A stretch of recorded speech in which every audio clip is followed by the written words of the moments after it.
Why I regret moving into a nursing home. When people think of nursing homes, many envision them as peaceful retirement havens, a quiet space, fully equipped, where every need is met, from meals to medical care. However, behind this seemingly ideal facade lie truths that few dare to confront. Many people, after moving into a nursing home, realize that this choice does not bring the peace they once hoped for. On the contrary, it often leads to a deeper sense of loneliness and emptiness. Not everyone openly shares their regrets. Perhaps because moving into a nursing home is a decision that has been carefully considered, sometimes even unavoidable. But the truth remains.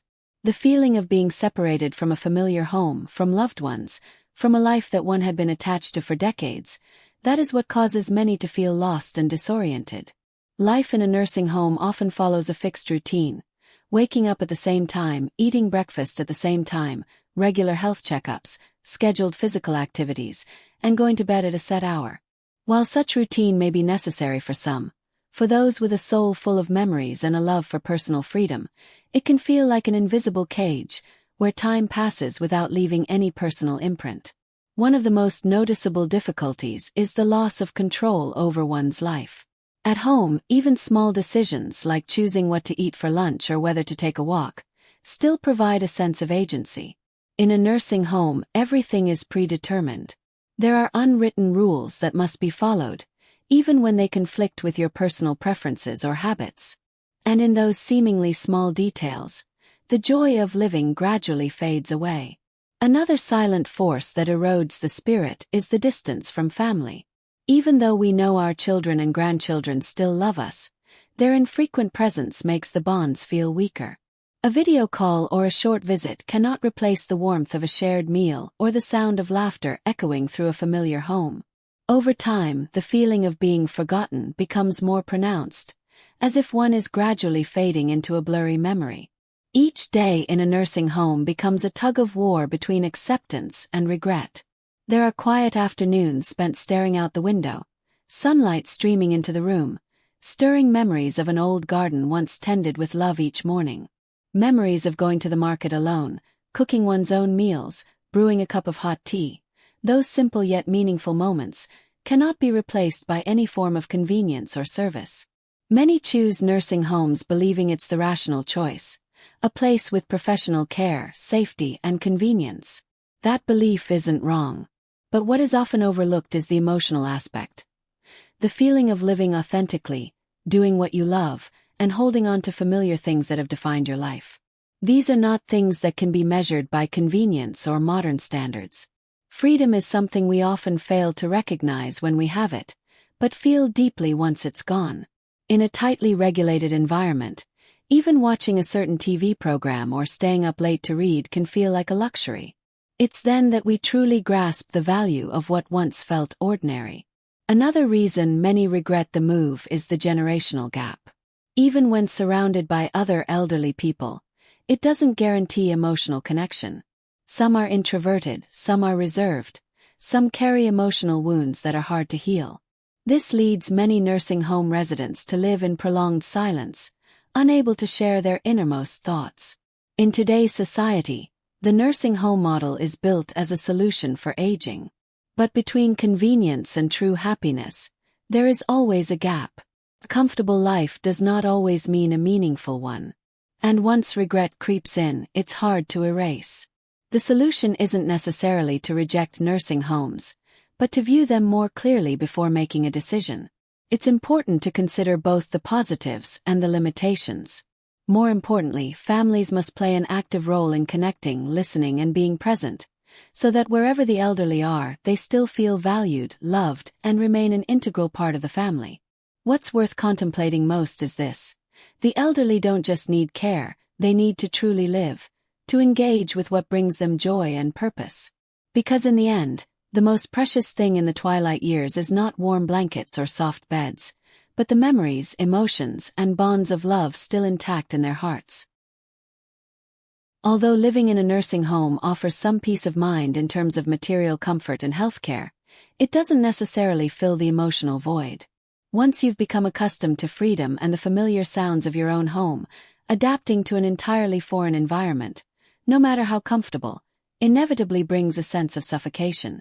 Can feel like being cut off from your roots, from the very things that once shaped the identity of your life. Many people enter nursing homes with the hope of finding peace, a restful place after a long, challenging journey. But what no one truly prepares for is that too much quiet can turn into loneliness. Each morning begins without the familiar sounds of loved ones, without the scent of a meal you cooked yourself, and without the familiar radio playing old songs. Everything becomes silent, programmed, and devoid of the beautiful randomness of real life. In such a space, time passes slowly, sometimes too slowly. Some afternoons seem to stretch on endlessly. The people around you, though physically close, often feel emotionally distant. Everyone carries their own story, their own sorrows, and not everyone is willing or able to share. Conversations are often limited to pleasantries, sometimes repetitive and dull.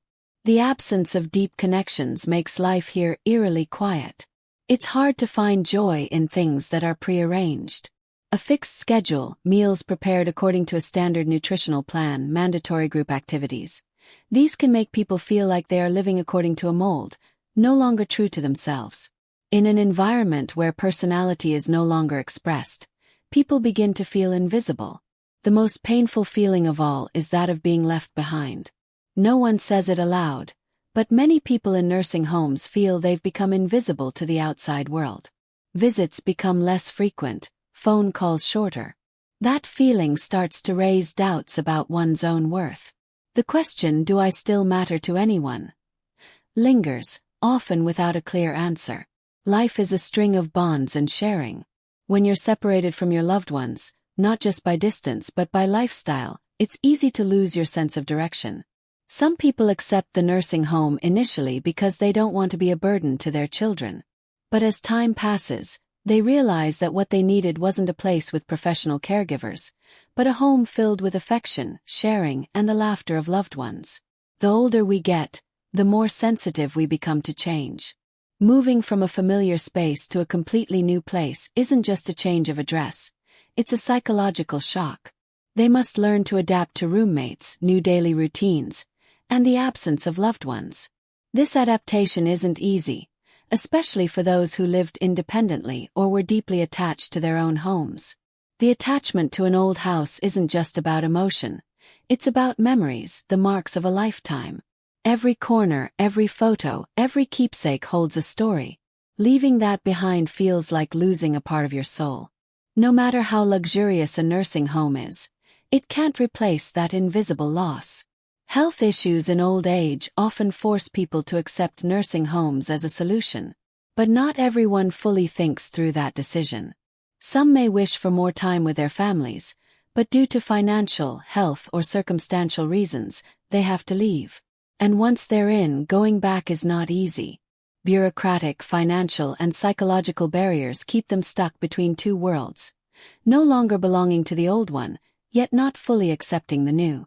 Worse still, some people live in nursing homes with a lingering sense of guilt, as if they did something wrong by choosing this way of life. They blame themselves for not trying harder to stay with family, for not listening to their true feelings.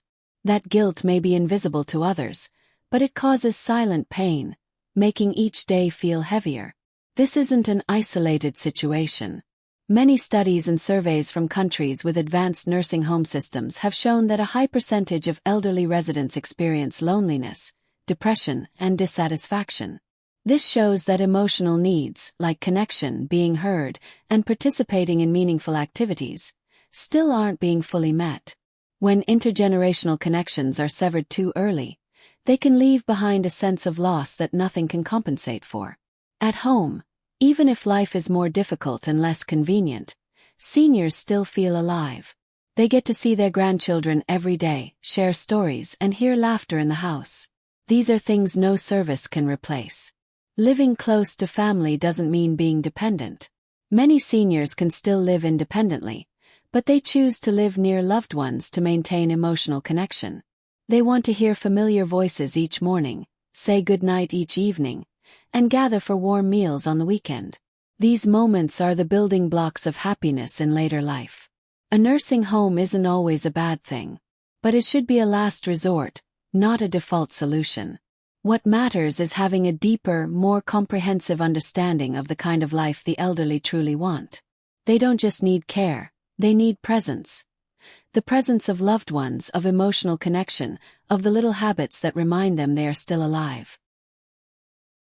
And then, at some point, older adults come to realize that the most precious thing in the remaining years of life is not absolute comfort or safety, but the full presence of family bonds, the freedom in everyday choices, and the sense that they are still living a meaningful life. No one wants to become a burden to others, but the truth is, when living among loved ones, the elderly often feel revitalized, more motivated to stay healthy, to remain independent, and to live more responsibly. They don't need others to do everything for them. They just need to know that they're not alone. A caring glance, a gentle handhold, or a meal prepared out of love. Sometimes that's all it takes to remind them that life is still full of things worth living for. Freedom is something we often take for granted when we're young, but it becomes profoundly important in old age. The freedom to choose when to rest, the freedom to rearrange mementos in a familiar room, the freedom to step into the garden when the breeze is calling. These small liberties bring great happiness. In nursing homes, no matter how good the services are, that freedom is rarely complete. Because in such places, life is lived according to group rules, and over time, individuality tends to fade. It must also be acknowledged that some people genuinely find joy in the communal life of a nursing home.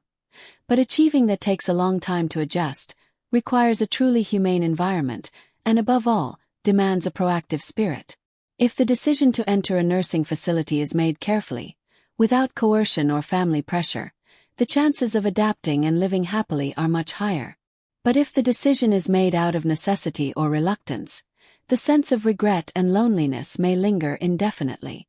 In the end, what every elderly person truly wants is to live a life without regrets. To look back on their journey with a smile, to enjoy the present peacefully, and, if possible, to leave behind beautiful memories for those who remain. No home is perfect, and no nursing home is perfect. But there are choices that bring peace to the heart. And often, those choices are rooted in love, not convenience. Caring for the elderly is not just about taking care of their physical needs. It is an art of preserving their dignity, self-worth, and zest for life. If possible, let the family be the first and longest-standing place where this care is given. Don't wait until they step into a strange place to realize that what they truly needed was never just a quiet private room, but a home filled with familiar laughter. Old age is not a quiet ending, but can be a beautiful final chapter, if it is written with love, understanding, and deep human connection. Each of us, no matter our age, can help make that chapter whole, by listening more, being present more, and loving more intentionally.